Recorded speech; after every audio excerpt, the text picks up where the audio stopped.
DGP நியமன விவகாரத்தில் தமிழ்நாடு அரசுக்கு உச்சநீதிமன்றம் நோட்டீஸ் அனுப்பியிருக்கிறது. மேலும் விவரங்களோடு இணைகிறார் செய்தியாளர் வெங்கட்ரமணன். வணக்கம் வெங்கட்ரமணன், விவரங்கள்.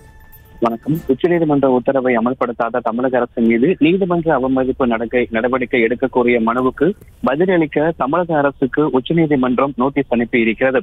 யுபிஎஸ்சி பரிந்துரையை அடிப்படையில் தமிழ்நாடு காவல்துறை இயக்குநராக நியமிக்க தவறிய தமிழக அரசு மீது நீதிமன்ற அவமதிப்பு நடவடிக்கை எடுக்க கோரி கிஷோர் கிருஷ்ணசாமி என்பவர் தொடர்ந்த நீதிமன்ற அவமதிப்பு வழக்கில் உச்சநீதிமன்றம் இந்த உத்தரவை பிறப்பித்திருக்கிறது.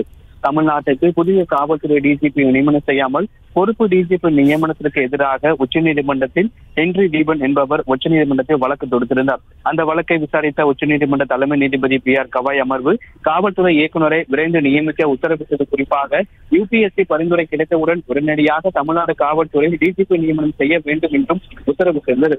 இந்த நிலையில் காவல்துறை டிஜிபி பெயரை இறுதி செய்து யுபிஎஸ்சி தமிழ்நாடு அரசுக்கு வழங்கிய நிலையில் புதிய டிஜிபி நியமனம் செய்யப்படாமல் உள்ளது. இது உச்சநீதிமன்றத்தின் உத்தரவை அவமதிக்கும் செயலாகும். எனவே உச்சநீதிமன்ற உத்தரவை மீறிய தமிழக அரசு மீது நீதிமன்ற அவமதிப்பு நடவடிக்கை எடுக்க வேண்டும் என்று கிஷோர் கிருஷ்ணசாமி என்பவர் மனு தாக்கல் செய்திருந்தார். அந்த மனுவை விசாரித்த உச்சநீதிமன்றம் அவமதிப்பு மனுவுக்கு 3 வாரத்தை பதிலளிக்க தமிழக அரசுக்கு நோட்டீஸ் பிறப்பித்து உத்தரவு பிறப்பிக்கப்பட்டிருக்கிறது.